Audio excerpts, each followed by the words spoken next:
இயேசு பேதுருவையும் யோவானையும் யாக்கோபையும் கூட்டிக் கொண்டு ஜெபம் பண்ணும்படி மலையின் மேல் ஏறினார்.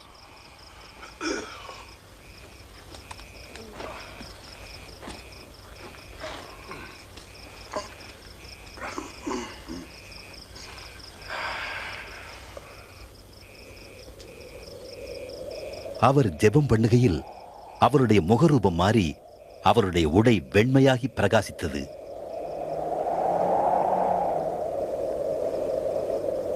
திடீரென்று மோசேயும் எலியாவும் மகிமையோடே தோன்றி அவரோடு பேசிக் கொண்டிருந்தனர்.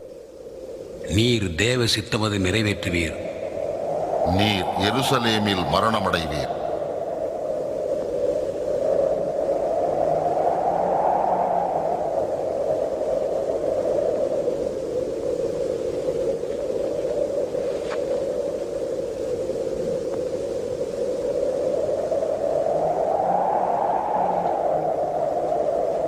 அவர்கள் புறப்படுகையில் பேதுரு இயேசுவை நோக்கி, ஆண்டவரே, நாம் இங்கேயே இருப்பது எவ்வளவு நல்லது. இங்கேயே 3 கூடாரங்களை போடுவோம், ஒன்று உமக்கும். பேதுரு பேசுகையில் ஒரு மேகம் வந்து அவர்கள் மேல் நிழலிட்டது. அப்போது சீஷர்கள் பயந்தார்கள்.